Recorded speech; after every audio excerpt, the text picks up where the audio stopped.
I never thought my own family would try to end me. But when you're lying at the bottom of a lake, fighting for air while your lungs scream, clarity hits harder than any truth you've ever known. Before we continue, we ask you to hit the hype button, subscribe, and like the video to help the channel grow. Tell us which city you are from in the comments. We would like to get to know our audience better. My name is Evan Larson, 45 years old, former businessman, former husband, former father. The stroke took my leg 6 months ago, but it didn't take my mind. That was their first mistake, thinking a wheelchair made me powerless. The water was cold that October morning, colder than I expected. Isla had suggested the trip with that sweet voice she used when she wanted something. "Fresh air will do you good, honey," she'd said, running her fingers through my hair like she used to 10 years ago, before the first affair, before I stupidly forgave her. Mira stood behind her, 18 and beautiful in that cruel way youth allows. My daughter had dropped out of college 3 months prior, chasing dreams of internet fame and easy money. She'd inherited her mother's talent for manipulation, refined it even. Watching her now, phone perpetually in hand, I wondered when she'd stopped being my little girl and became this stranger who looked at me like I was an obstacle rather than a person. "Yeah, Dad," Mira had chirped, checking her phone for the 100th time that morning. "You've been cooped up forever. Let's go. The fresh air will be amazing for your recovery." Recovery. The word tasted bitter even when she said it. We all knew there was no recovery coming. The neurologist had been clear. The damage was permanent. My legs were gone, my independence stripped away in one catastrophic moment 6 months ago, when my brain decided to short-circuit during a business meeting. I should have known something was wrong that morning. Should have seen it in the way they exchanged glances, the way Isla's smile never reached her eyes anymore, the way Mira kept fidgeting with her phone like she was waiting for something. But hope makes fools of us all, and I'd been the biggest fool of them all for years. The lake sat 40 minutes outside town, surrounded by pine trees that whispered secrets to the wind. It was the kind of place we used to visit when Mira was young, back when she actually wanted to spend time with her father, back when Isla still pretended to love me. Those memories felt like they belonged to someone else now, some other version of Evan Larson who hadn't yet learned that the people closest to you could also be the ones sharpening knives behind your back. They wheeled me down the wooden dock, and I remember thinking how peaceful it looked. Glass-smooth water reflecting gray clouds, the occasional ripple from fish breaking the surface. The dock creaked under the wheelchair's weight, old wood protesting against modern intrusion. "We'll be right back," Isla said, her heels clicking against the wood as she walked away. "Just getting the picnic basket from the car. You just relax and enjoy the view, honey." Mira followed without a word, not even a backward glance. That's when I heard them. Voices carry over water better than people realize. Something about the way sound travels across that flat surface. They thought they were far enough away. They weren't. "You sure about this?" Mira's voice, uncertain for once in her entitled life. $10 million from the life insurance policy. Isla's response was firm, businesslike, the same tone she used when ordering expensive things online with my credit card. "We just make it look like he rolled himself in. Depression after the stroke. Everyone will understand. The doctors already documented his mood swings." My chest tightened, but not from the stroke this time. "What about the investigation?" Mira asked, and I could hear the nervousness creeping into her voice. "There won't be one. I've got his doctor ready to sign off on deteriorating mental state. We've been building the case for weeks. All those times I told him he seemed confused. All those appointments where I mentioned his depression. The camera will show him alone at the edge, then splash." Isla's laugh cut through the morning air, cold and sharp. "We'll be devastated, of course, heartbroken. But we'll survive." "With $10 million, Mira added, and I could hear the smile creeping into her voice, the way greed smoothed out her earlier hesitation. "Split between us. New start in California. Mexico for a while if things get complicated. I've already got the account set up, everything untraceable. 6 months from now, we'll be living our best lives while everyone back here talks about what a tragedy it all was." I looked down at my hands, still strong despite everything else failing. These hands had built an empire from nothing, had held my daughter when she was born, had signed the papers that made Isla my wife. Now they were all I had left that worked properly. Then I noticed the wheelchair brake. They'd left it unlocked. The gentle slope of the dock became obvious. One good push and gravity would finish what the stroke started. Simple, clean, accidental. My wife, my daughter, plotting my end like I was already gone, like I was nothing more than a number in a bank account waiting to be claimed. Something crystallized in that moment, cutting through the shock and betrayal like a knife through fog. Not panic, calculation. The businessman in me, the part that built an empire from nothing, that negotiated million-dollar deals and outmaneuvered competitors started planning. If they thought I was helpless, I'd use that. If they wanted me gone, I'd disappear. But not the way they expected. The wheelchair started rolling. Slowly at first, just a gentle movement, then faster as gravity took over. The water rushed up to meet me, and I had just enough time to suck in a deep breath before the cold swallowed everything. In the darkness, with my lungs burning, I reached for the wooden post beneath the dock. The wheelchair drifted past me, sinking into the deeper water, and for a moment, I watched it vanish into the murky depths like something being swallowed by the earth. My fingers screamed in protest, splinters digging into my palms, but I held on.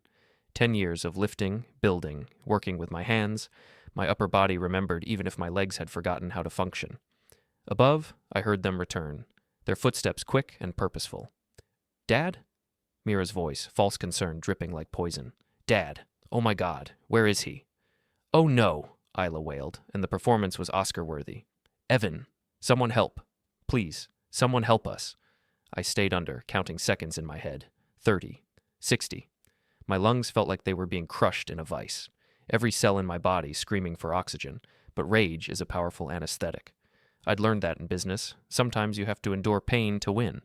They were already on their phones when I surfaced on the far side of the dock, hidden by shadows and the pilings, calling for help that would arrive too late, cementing their story of the depressed stroke victim who couldn't handle his new reality, who'd finally given up and let the water take him.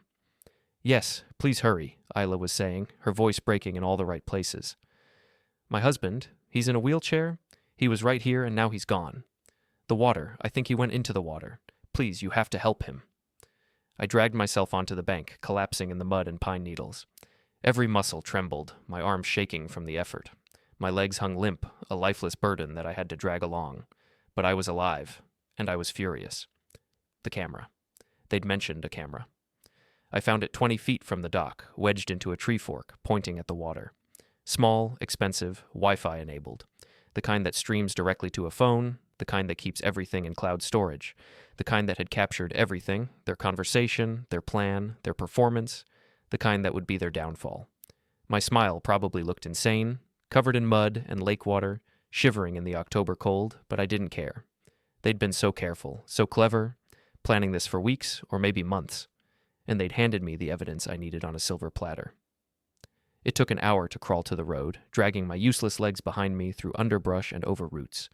My arms burned, my hands were torn and bleeding from splinters and rocks, but I kept moving. A passing truck driver found me, nearly drove past before he saw me waving from the shoulder. "Jesus Christ, buddy!" He jumped out, ran over. "What happened to you?" I told him I'd tried to go for a swim, misjudged my limitations, got separated from my wheelchair. Embarrassing story. The kind that makes people uncomfortable enough not to ask too many questions. He called an ambulance, wrapped me in a blanket from his truck, stayed with me until the paramedics arrived. The hospital kept me for observation. Possible hypothermia, they said. Minor cuts and bruises. Lucky to be alive. The nurses clucked over me, brought warm blankets and hot coffee, treated me like a foolish old man who'd learned a hard lesson about knowing his limits. Isla and Mira arrived within an hour, tears streaming down their faces, perfect performances for the nurses and doctors. They held my hands and whispered how scared they'd been, how they'd thought they'd lost me, how grateful they were that I was safe. "We were so worried," Isla sobbed, pressing her face against my shoulder. "When we came back and you were gone, I thought... It's okay," I said weakly, playing my part. "I'm okay now."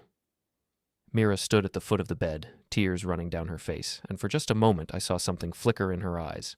Relief? Disappointment? It was gone too fast to tell. I played along, squeezed their hands back, smiled weakly, apologized for scaring them. Inside, I was already 3 steps ahead, planning, calculating, seeing the board and all the pieces I could move. The police questioned me. Just routine after an incident like this, they explained. I told them the same story. Foolish decision, wanted to feel normal again, misjudged the situation, lucky to be alive.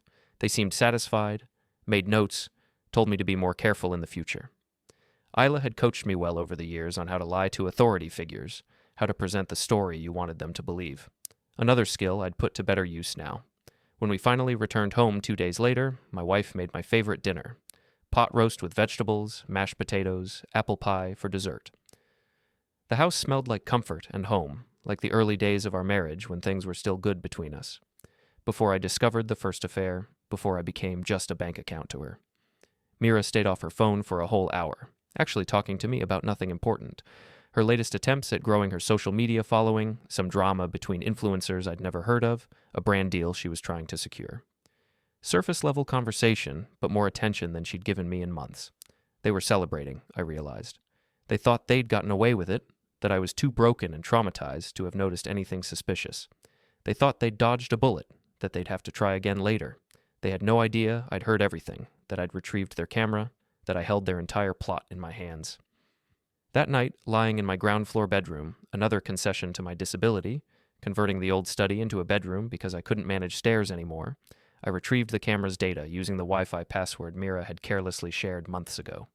She'd needed access to our network for her endless streaming and posting, never thinking her father might use that same information against her. The footage loaded slowly, but it was all there. Crystal clear audio of their plot, every damning word preserved in digital perfection. Visual confirmation of the unlocked brake, the sloped dock, their absence at the crucial moment. Then their return, and the performance. Isla's face cycling through calculated expressions of shock and grief. Mira pulling out her phone to dial 911 with shaking hands that seemed a little too steady. I watched it 3 times, memorizing every detail. Then I copied everything to 3 separate encrypted drives using software I'd purchased years ago for backing up business data. 3 drives stored in 3 different locations where Isla and Mira would never think to look. One went into my lawyer's safe deposit box, paid for 6 months in advance under a false name I'd used for certain business transactions that required discretion. I drove there the next week during a physical therapy appointment, pulled myself into the bank using the upper body strength I'd been quietly building, and locked away the first piece of evidence. One got shipped to my old business partner in Seattle, a man I trusted more than my own family, which said everything, really. The package included a letter with instructions not to open unless something happened to me, along with details of what to do with the contents if that day came. One got buried in the backyard in a waterproof container, 3 feet down beneath the rose bushes Isla had planted during one of her brief phases of pretending to care about our home.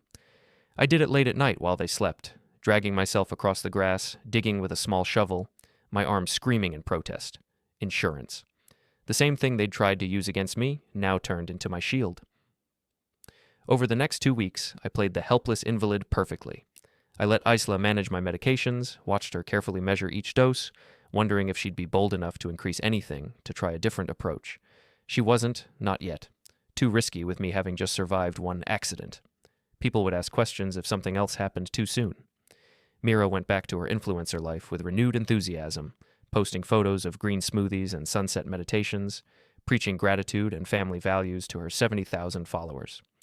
She did a whole post about how the incident at the lake had reminded her how precious life was, how important family was, how we never know how much time we have with the people we love.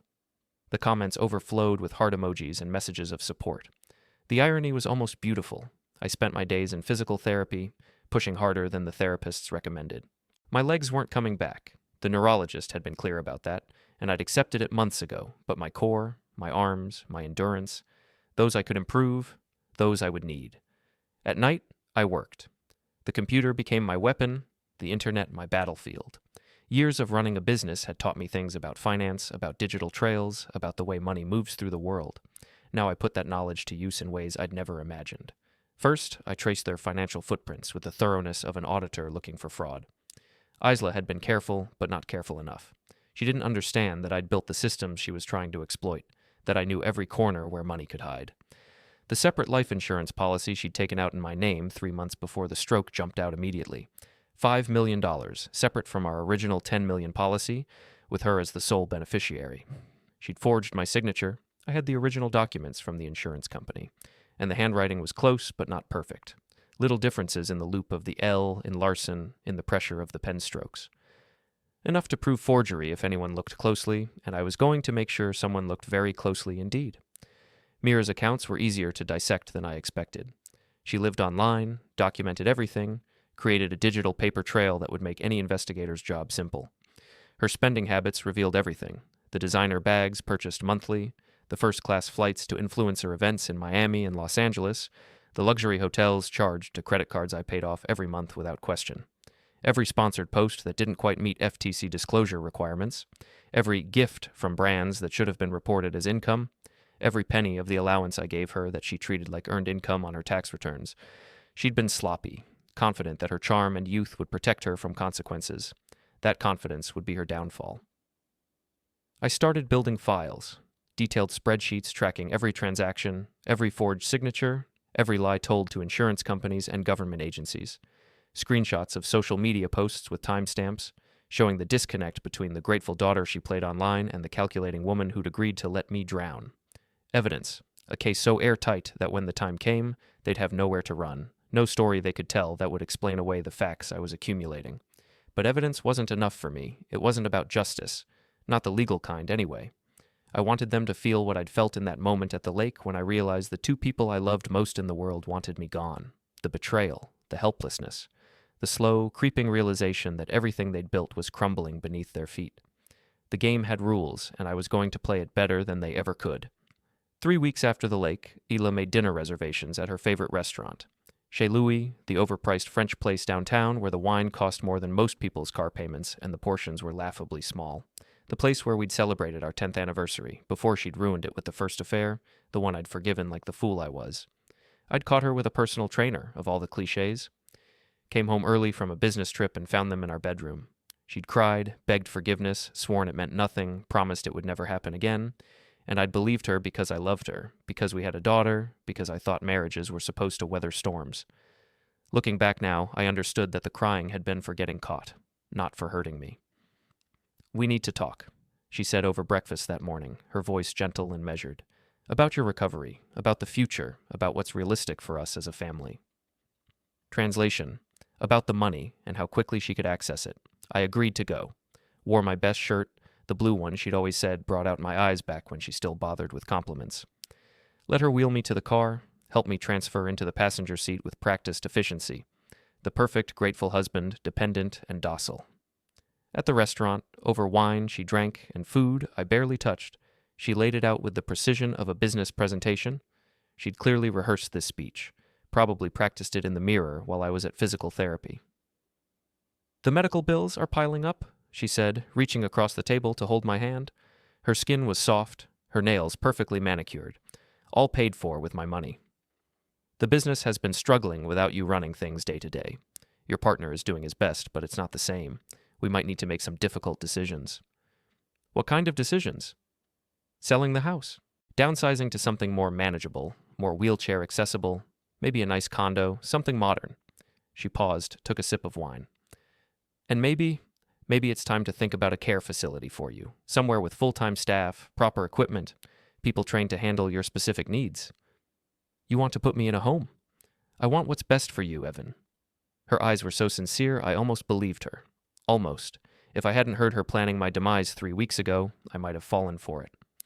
"This is too much for me to handle alone. I'm not a nurse. I'm doing my best, but I'm exhausted. I'm scared I'm going to make a mistake, give you the wrong medication, forget something important. You deserve professional care. Alone." As if Mira contributed anything beyond Instagram stories and attitude.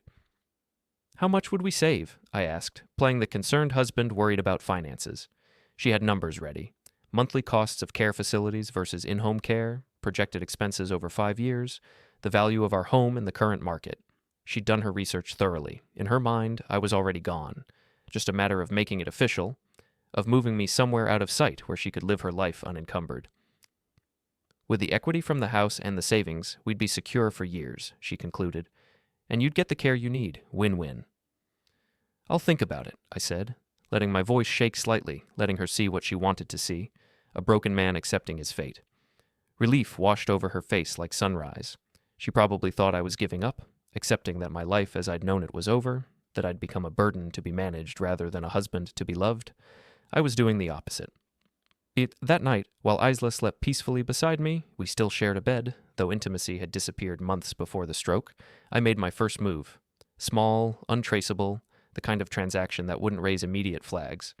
I transferred $50,000 from our primary savings account to an offshore account I'd set up years ago for certain business purposes that required discretion. The kind of account Isla didn't know existed because she'd never bothered to learn the details of how I'd built our wealth. She just spent it and assumed the well would never run dry. The next day, another $25,000, then $30,000, then $45,000, slowly bleeding our finances, watching to see when she'd notice, testing how much attention she actually paid to the accounts she considered hers by default. It took 3 weeks and nearly $200,000 gone before she said anything. "Did you move money around recently?"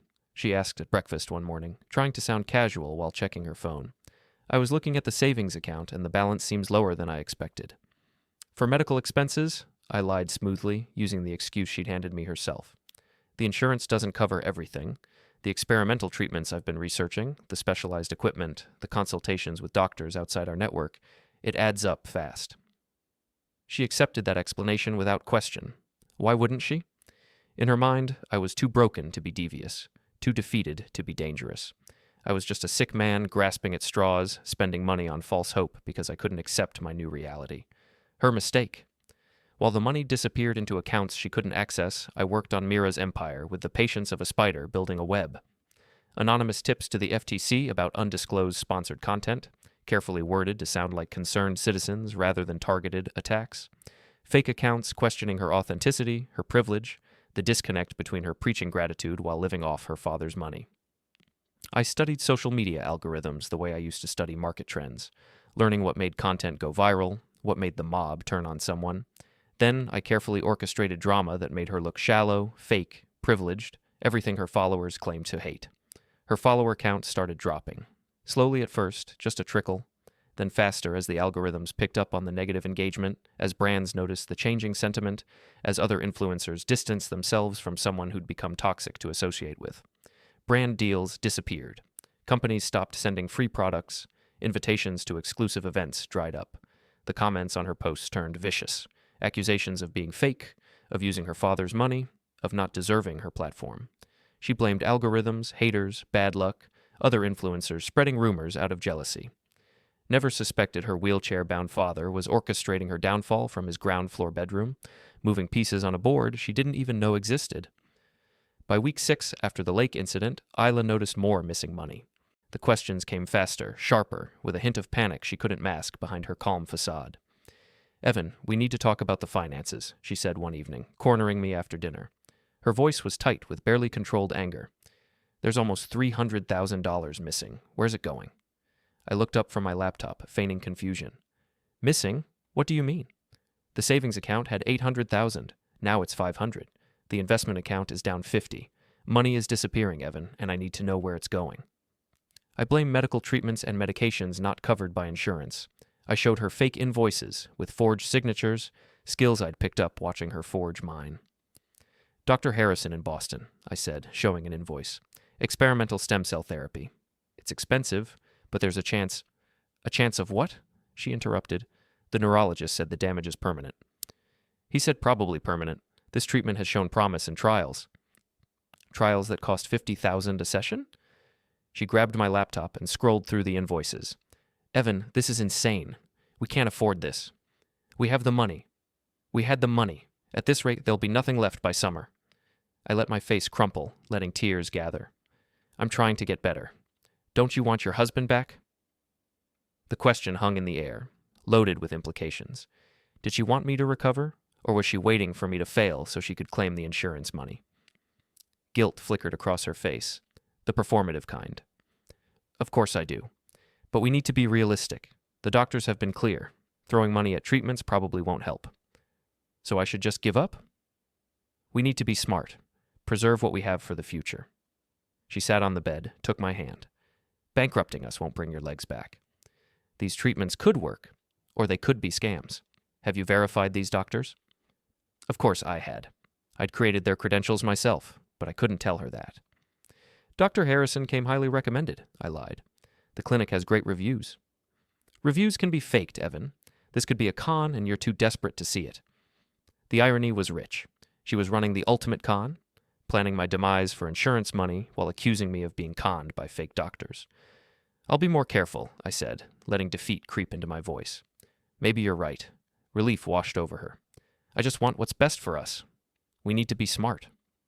She left, satisfied she'd stopped my spending. She had no idea every dollar I'd wasted was safely hidden in accounts she didn't know about, waiting for the right moment to reappear. Over the next few days, I watched her, relaxed now, thinking she'd solved the problem. Yoga, lunch dates, online shopping, the life of a woman who thought she had control. Meanwhile, I continued working on Mira's empire. Anonymous tips to the FTC were bearing fruit. An investigation had opened into undisclosed sponsored content, including Mira's. She didn't know yet, but it was coming. I also created fake accounts, subtly questioning her authenticity in comment sections. Nothing obvious, just enough to make people doubt whether her perfect life was real. Does anyone else think her morning routine is fake? Nobody wakes up looking like that. How does she afford all this stuff? Her dad pays for everything, and she acts like she's self-made. Other users picked up on these themes. The algorithm noticed the engagement, negative engagement still counted, and started showing her content to people likely to criticize it. Her follower count dropped from 70,000 to 62,000. Not catastrophic, but brands were noticing. The comments shifted from supportive to mixed, with more calling her out. She was spiraling, blaming the algorithm, haters, and other influencers, never suspecting I was behind it. Mira's meltdown came on a Tuesday afternoon. I heard her stomping down the stairs, frustration in her steps. The door burst open without a knock. She stood there, phone clutched, her face blotchy with ruined makeup. "Everything's falling apart," she screamed. "My sponsors dropped me. People are saying horrible things, and you're spending all our money on treatments that aren't working." "Our money," I echoed, as if she'd earned a single dollar of it. 18 years of being given everything had made her entitled to my wealth. "I'm sorry you're having a hard time," I said calmly. "Social media can be brutal. Maybe you should take a break." "A break?" Her face flushed. "This is my career, Dad. This is how I make money. This is my life." "You don't make money, Mira. I give you money. There's a difference." The words slipped out sharper than I'd intended, but I was tired of the pretense. "What's that supposed to mean?" "It means every dollar you spend comes from me. The phone you're holding, the clothes you wear, the car you drive, all of it comes from my money. You've never worked a day in your life." "That's not fair. Being an influencer is work." "Partnerships you're losing because people are seeing through the facade, realizing you're just a privileged kid playing at being self-made." She stared at me, mouth open. We'd never spoken like this before. "Do you know how much I've sacrificed for you?" she said, her voice low and dangerous. "I could be in LA, building my brand, living my life. But I stayed because you needed me." The lie was so obvious it was almost laughable. She had stayed because she and Isla were waiting for me to pass so they could collect the insurance money. "No one's forcing you to stay," I said quietly. Her eyes narrowed. "Where else would I go? You're bleeding us dry with these fake treatments. There's nothing left. Do you have any idea how humiliating it is to have my credit card declined?" "Maybe you should get a real job." The suggestion hung in the air like a grenade. Her face went through shock, disbelief, and rage before settling on cold calculation. "A job," she repeated slowly. "You want me to get a job while you sit here spending my inheritance on snake oil." "Your inheritance? I'm not gone yet, Mira, despite your best efforts." The words slipped out before I could stop them. Her face went white, then red. "What's that supposed to mean?" "It means I know you're counting down the days until you can access the insurance money. I'm not as stupid as you think." "You're crazy. The stroke really did mess with your head." "Did it? Or am I finally seeing clearly?" She wanted to say more, but she couldn't, not without revealing too much. So instead, she turned and stormed out, slamming the door hard enough to rattle the frame. That night, I heard them talking in the kitchen. They thought I couldn't hear, but the old house carried sound better than they realized. The heating vents connected the rooms. "This isn't working," Mira hissed. "The lake didn't work. He's still here. And now he's spending everything. There won't be anything left by the time he finally—" "Keep your voice down," Isla warned sharply. "Why? He can't do anything anyway. He's stuck in that chair, barely mobile, completely dependent on us. Maybe we should just finish this. Make it look like he took too many pills or something, an accident." "And have another investigation?" "Use your brain, Mira. We barely got past the lake incident." "Then what? We just wait while he burns through everything. Take what's left, go to Mexico like we planned. File for divorce there, claim abandonment. The insurance won't pay, but we'll have enough to start over if we move fast. How much left? Maybe $500,000 after we sell the house. Not the $10 million we wanted, but better than nothing. When? Soon, before he spends any more. We'll be gone in a month." "What about him?" "How? He's barely mobile. By the time he realizes, we'll be across the border." Mira laughed bitterly. "This is so messed up." "This is survival," Isla corrected. "We're just protecting ourselves." The rationalization was stunning. In their minds, they were the victims here. I was the obstacle. I smiled in the darkness. Let them plan. Let them think they were in control. They had no idea the trap was already closing around them. The next morning, I called my lawyer. Not the family lawyer, the one Isla knew about, the one she'd consulted about putting me in a care facility. No, I called my personal lawyer, the one I'd kept secret for situations exactly like this. Margaret Arnell was 60 years old, sharp as broken glass, with no patience for nonsense. She'd handled some of my more delicate business transactions over the years, the ones that required absolute discretion and airtight legal protection. "Evan," she said when she picked up, "it's been a while. What can I do for you?" "I need you to do something for me," I said. "Something that might seem strange, but is perfectly legal." Those are my favorite kind of requests. I could hear the smile in her voice. "What do you need?" I laid it out. The evidence I'd collected, the camera footage from the lake, the forged insurance documents, the financial manipulation, the conversation I'd overheard last night about fleeing to Mexico, the money I'd been moving to offshore accounts, everything. She listened without interrupting, and when I finished, she was quiet for a long moment. "You're sure about this?" she finally asked. "Once we start down this path, there's no going back. This will destroy your family. They tried to destroy me first, multiple times. They're planning to do it again." "Fair enough. You want me to file charges?" "Not yet. First, I want to set a trap. Something that will give them exactly what they think they want, then take it all away." "What did you have in mind?" I told her. As I spoke, she occasionally made notes, asked clarifying questions, pointed out potential legal pitfalls. By the end of the call, we had a plan. "You're sure about this?" she asked again. "It's ruthless." "So were they." "All right. Give me a week to get everything in order." She only needed 5 days. On Friday evening, I called a family meeting. Isla and Mira exchanged glances when I wheeled myself into the living room, likely wondering if I was finally admitting defeat and checking into a care facility. "I've been thinking," I said, looking between them, "about everything, about the future, about what's fair." Isla leaned forward, sensing victory. "We're listening." "I've been selfish," I continued, watching their faces. "Spending money on treatments that probably won't work, refusing to accept my limitations." "You were right, Isla. I need to be realistic about my situation." Relief flickered across her face. "We just want what's best for you, honey." "I know, and I've realized the best thing I can do is make sure you're both taken care of. Whatever happens to me, you shouldn't worry about finances." Mira's eyes lit up with greed she couldn't hide. "What are you saying, Dad?" "I'm transferring the house into your names. Equal shares, full ownership, you'll be taken care of." The silence that followed was thick with disbelief. They were processing, trying to figure out the catch, but their greed was stronger than their suspicion. "Really?" Mira breathed.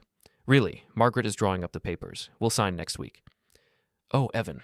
Isla came around, kissed my forehead in a gesture that made my skin crawl. "That's so generous. I just want you both to be secure." They heard a broken man accepting his fate. They didn't hear the trap closing. They celebrated with wine after I went to bed. I heard their laughter, probably planning how quickly they could sell the house and disappear with the money. The papers arrived Monday. Margaret had outdone herself. Everything perfect, every clause airtight. "It's a lot of paperwork," Isla said, flipping through the pages. "Property transfers always are," I said. Margaret walked me through everything. It's standard stuff. Transfers ownership to you and Mira, equal shares, effective immediately. "Should we have our lawyer look at it?" Mira asked, suddenly cautious. "You can," I shrugged. "But it'll take weeks. I wanted this settled now." "No," Isla said quickly. "We trust you. You'd never do anything to hurt us." The irony was almost too much. They signed without reading carefully. Why would they? They'd already won. What they didn't know, what they didn't read in the fine print, was the clause requiring them to maintain the property and cover all debts. I'd taken out 3 loans against the house, one for $200K, another for $300K, and one for $400K. Total debt, $900K. The house was only worth $800K.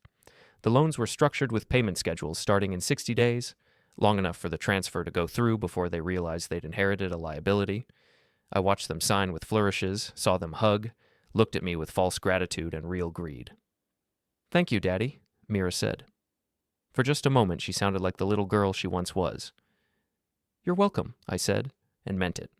I was welcoming them to the trap. The second part of the trap sprung Tuesday morning when Margaret filed evidence with the police. The lake footage, forged insurance documents, financial manipulation records, all laid out with a legal brief explaining the attempted fraud. By Tuesday afternoon, 2 detectives were at our door. I wheeled myself to the bedroom doorway, watched Isla go white as she answered the door. "Mrs. Larson, I'm Detective Ramirez. This is Detective Torres. We need to ask you some questions." I stayed in the doorway as she faltered. "What about?" "An incident at the lake 6 weeks ago, and some irregularities with insurance policies in your husband's name. May we come in?" I don't know what you're talking about." "We have footage, ma'am. This will be easier at the station." "Footage? What footage?" Detective Ramirez pulled out a tablet, showing her the screen. I couldn't see it, but I knew. Isla and Mira discussing the insurance payout, planning my demise. Isla turned pale. Mira came down the stairs, saw the detectives, then tried to run. Detective Torres stopped her. "Going somewhere, Miss Larson?" "I didn't do anything. This is a misunderstanding." "Then you won't mind coming to the station?" They weren't arrested, just questioned. But the investigation was official now. That night, Isla came to my room, no pretense left. "What did you do?" she demanded. "I survived," I said simply. "You can't prove anything. That footage, it's out of context." "We were joking." "Were you joking when you forged my signature on insurance documents? When you unlocked my wheelchair brake on a sloped dock? When you called 911 pretending to be distraught?" Her hands trembled with rage. "We're your family. You tried to eliminate me. We could have all been happy. You're the one spending everything, making us desperate. You forced us to consider alternatives." The justification was fascinating. In her mind, I'd driven them to it. My refusal to quietly disappear and let them claim the money had pushed them to act. "Get out," I said. "This is my house now. Remember, you signed it over to us." A smile spread across my face. "Actually, it's yours and Mira's, with about $900,000 in liens against it. Congratulations." The realization hit her slowly. I watched it spread across her face, watched her understand she'd been played. "You did this on purpose." I learned from the best. She wanted to strike me. I could see it in her clenched fists. But there were limits to her boldness.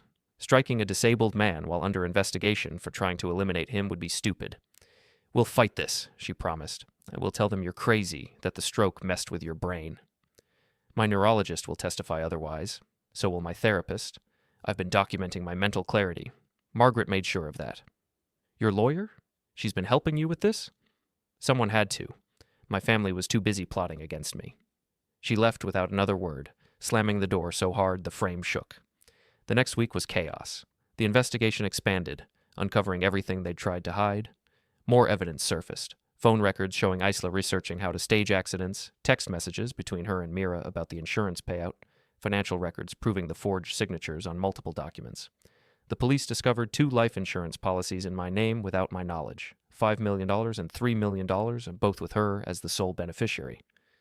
The signatures were forged, and the applications had details only someone close to me would know.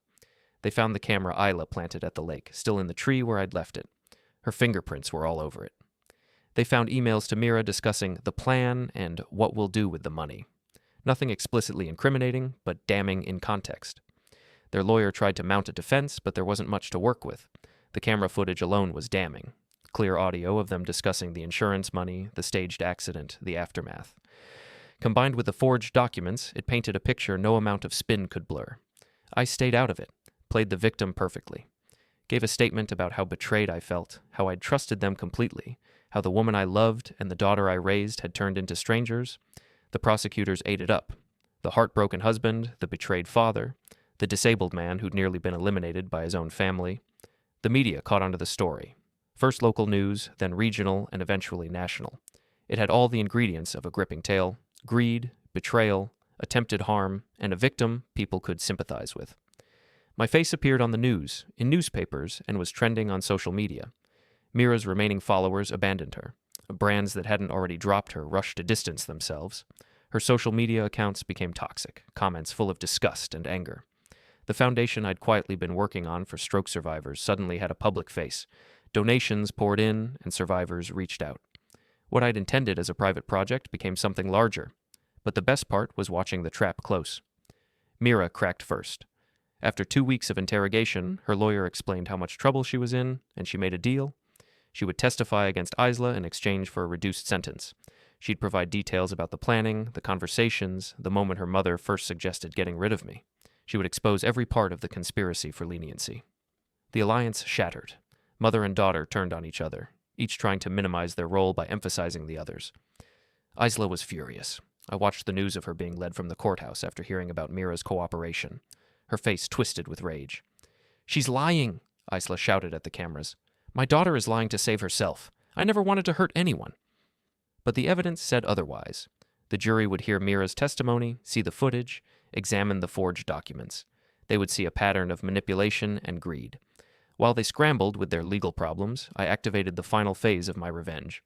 Every asset they thought they had was frozen, tied up in legal proceedings. The house they now owned was unsellable, worthless, with $900,000 in liens against an $800,000 value. They couldn't sell it, refinance it, or do anything with it except watch the interest accumulate. Mira's social media career was toxic now. Even if she wanted to rebuild after serving time, the internet never forgets. Her name would forever be associated with greed and an attempt on my life. The cash Isla had hidden in offshore accounts, I'd known about them for years. I reported them to the IRS for tax evasion and unreported foreign accounts, adding to their growing list of problems. They tried to flee anyway. Despite the investigation, despite the mounting charges, they booked tickets to Mexico under assumed names, thinking they were clever. But Margaret had already notified Homeland Security. One call from her, and their names were flagged in every system. I made one phone call to Margaret that Friday afternoon. "They're going to run." "Already handled," she said. "They won't make it past airport security." She was right. They were stopped at the airport Saturday morning. Passports flagged, assets frozen, warrants issued. I watched the news, Isla in handcuffs, screaming about false accusations, demanding a lawyer. Mira crying for cameras that no longer loved her. Both were led away from the terminal, their escape attempt adding flight risk to the charges. The house was mine again within a month. They defaulted on the liens. Couldn't make the payments, couldn't sell the property. The banks foreclosed, but I'd been making the payments all along through one of my offshore accounts. When the foreclosure process completed, I bought the house back at auction for a fraction of its value. Every dollar I'd spent on fake treatments had been carefully moved and saved, waiting for this moment. The insurance policies were voided due to fraud. The life Isla had planned to fund with my demise evaporated like morning mist. 3 months after the lake, I sat in Margaret's office as she outlined their legal situation. "They're both facing numerous charges," she said. "Insurance fraud, attempted homicide, forgery, conspiracy, tax evasion, and being a flight risk. Isla's looking at 15 to 25 years. Mira might get 8 to 12 even with cooperation, but her lawyer is pushing for 5 with good behavior." "Good," I said simply. "The house is clear now, back in your name, all assets restored. You're in a better financial position than before. The money you moved is protected, the loans are paid off, and the house is worth more than when this started." "Because I paid attention to where everything went," she smiled. "That too. You played this perfectly, Evan. Most people in your situation would have just reported them and hoped for the best. You built an airtight case and made sure they couldn't slip away. What about the divorce? Isla tried to file from jail, claimed you'd abandoned her. I contested on grounds of fraud and conspiracy. Judge sided with us. You keep everything. The house, the business, all marital assets. She gets nothing except legal bills. Everything. The business I'd built from nothing. The house where I'd raised a daughter who'd betrayed me. The money they tried to steal. All of it back where it belonged." "One more thing," Margaret said, sliding a folder across her desk. "Mira's testimony includes claims that Isla has been planning this since your stroke, that even the affair 10 years ago was part of a longer pattern of manipulation and financial exploitation." I opened the folder, read through the testimony. Mira was burning every bridge to save herself, revealing depths of deception I hadn't fully understood. "She says Isla married you for money from the start," Margaret continued, "that she never loved you, saw you as a retirement plan, that she'd been stealing from you for years, small amounts at first, then larger sums as she got bolder. This establishes a pattern and premeditation, strengthening the charge of attempted homicide." That should have hurt more, but it didn't.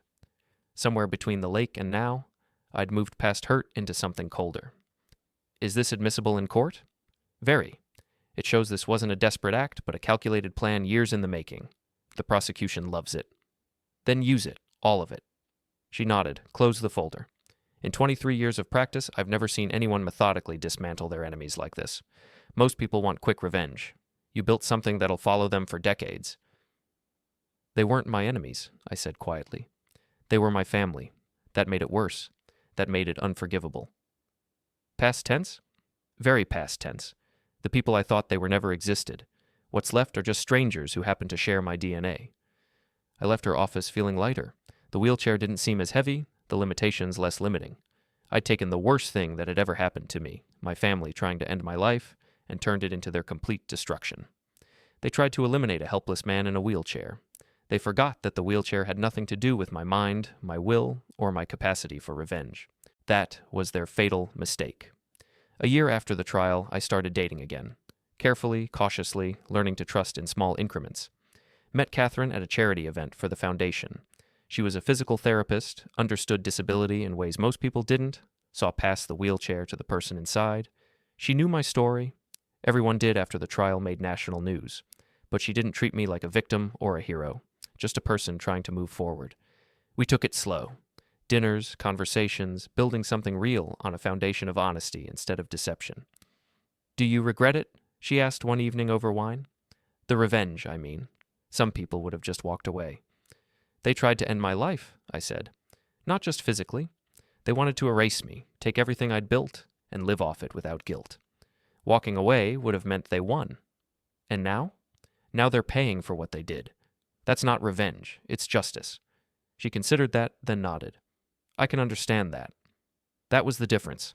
Catherine understood consequences, understood that actions had weight, that betrayal couldn't just be forgiven and forgotten because it was convenient. The business kept expanding. I brought in new partners, younger talent with fresh ideas, taught them what I'd learned over decades of building and fighting and surviving. The company became stronger than it had ever been when I was running it alone. Mira got out on parole after 5 years. I heard about it through Margaret, who kept tabs on such things. She'd served her time, done her therapy, claimed to be rehabilitated. She tried to contact me. I blocked her number. Some people thought I was cruel, that she'd been young, that she'd paid her debt, that family should forgive. But they hadn't been at that lake. Hadn't heard her voice discussing my demise like it was a business transaction. She'd made her choice. Now she lived with it. Isla still had a decade left on her sentence. I didn't think about her much anymore. She'd become a cautionary tale, a news story people referenced when discussing greed and betrayal. The woman I'd loved, if she'd ever really existed, was long gone. What remained was just the consequences of her choices, playing out in a cell somewhere. I focused on building instead of destroying.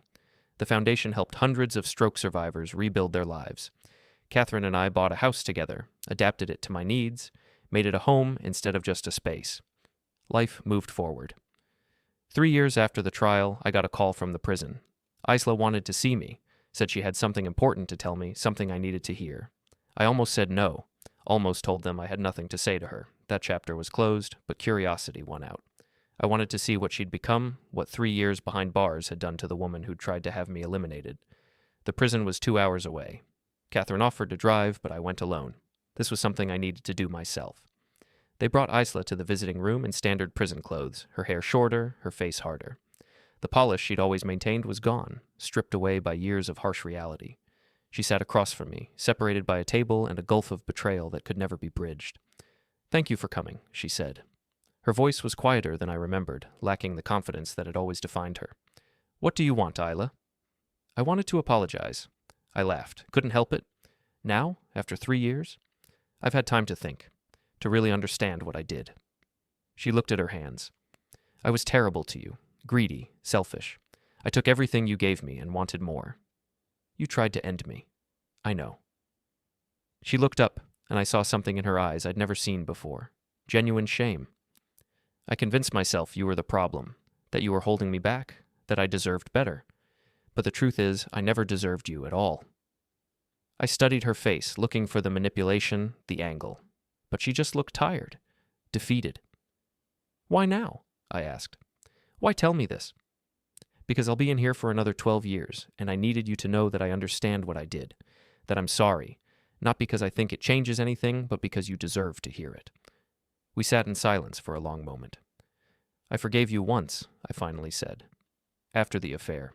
I thought marriage meant working through the hard times, that love could overcome mistakes. But it wasn't a mistake, was it? It was who you were, who you always were." "Yes," she said simply. "I was always that person. You just didn't want to see it." "I see it now." "Good." She stood up. "That's all I wanted to say. You don't have to come back. I won't contact you again." She walked away without looking back, and I realized that was the closest thing to closure I'd ever get. Not forgiveness, not reconciliation, just acknowledgement of the truth we'd both been dancing around for years. I drove home feeling lighter, not because she'd apologized, but because I'd seen what she'd become and felt nothing. No anger, no hurt, no residual love, just nothing. That chapter was finally closed. 5 years after the lake, I married Catherine in a small ceremony with close friends. No family. Mine had tried to end me. Hers was scattered across the country. But we built something new, something real. The foundation opened a second location. We were helping more people than I'd ever imagined possible, turning tragedy into purpose. I thought about the lake sometimes, about the moment when I realized my family wanted me gone, when I grabbed that post and chose to fight instead of letting the water take me. That choice had led to everything. The evidence, the trial, the rebuilding. I'd survived not just the lake, but the betrayal. Had turned their plot into my victory, their greed into something that helped others. The business continued to thrive. My partners ran most of the day-to-day operations, but I stayed involved, offering guidance and strategy. The stroke had changed how I worked, but not whether I could. Mira tried to reach out occasionally. Letters, emails, attempts at contact through mutual acquaintances. I ignored them all. She'd made her choice, conspired in my attempted demise, and no amount of apologizing would change that. Some people thought I was heartless, that a father should forgive his daughter, that she'd been young and influenced by her mother. But those people hadn't been at that lake, hadn't heard her voice discussing insurance payouts while I drowned. I'd given them both everything: love, trust, financial security. They'd repaid that with betrayal and attempted elimination. The consequences were theirs to live with, not mine to absolve. Catherine understood. She'd seen her own share of betrayal, knew that forgiveness wasn't always possible or healthy. We built our life on honesty and respect, the things my first marriage had lacked. Isla remained in prison. I'd heard through Margaret that she'd found religion, claimed to be a changed woman. Maybe she was. Maybe prison had actually transformed her into someone capable of genuine remorse. But that wasn't my concern anymore. She'd made her choices, laid her trap, and fallen into it when I'd turned her plan against her. The woman I'd married didn't exist, if she ever had. What remained was just consequences playing out. I focused on the present instead of the past. On Catherine, on the foundation, on the business, on building a life worth living despite everything that had tried to end it. The wheelchair was still there, the paralysis permanent, but I'd learned that limitations didn't define you. How you responded to them did. 7 years after the lake, I stood, metaphorically, at the peak of everything I'd rebuilt. The business had doubled in size. The foundation had helped over 1,000 stroke survivors reclaim their lives. Catherine and I had built something real and lasting. Then Margaret called with news. Isla's in her final days, she said straightforwardly. Cancer, stage 4. They're suggesting she be granted early release for compassionate reasons. I felt nothing. No satisfaction, no sadness. Just a distant acknowledgement of information. She wants to see you, Margaret continued. Says she has things she needs to say before the end. No. You sure? This is your last chance. I'm sure. Whatever she needs to say, she can take it with her. Margaret was quiet for a moment. She's also asking for Mira to be allowed to visit. Prison to hospice visit, supervised. That's not my decision. Actually, it is. As the victim, your opinion carries weight. They're asking if you'd support it. I thought about Mira, about the young woman who'd stood on that dock and agreed to let her father drown, about the letters I'd never answered, the apologies I'd never acknowledged. No, I said. She made her choices. Let her live with them until the end. That's harsh, Evan. They tried to end me, Margaret. They don't get my compassion now. She sighed. All right, I'll let them know. 3 weeks later, Isla was gone. Margaret called to inform me, asked if I wanted to be involved in any arrangements. No, let the state handle it. There's money in her prison account. About $3,000. She left it to you. I laughed. Give it to the foundation. Let something good come from her in the end. After I hung up, Catherine found me in my office. You okay? She asked. I'm fine. She was already gone to me years ago. This just makes it official. No regrets? None. And I meant it. I'd given Isla every chance, forgiven her affair, trusted her with my life, loved her despite her flaws. She'd repaid that by trying to end me for insurance money.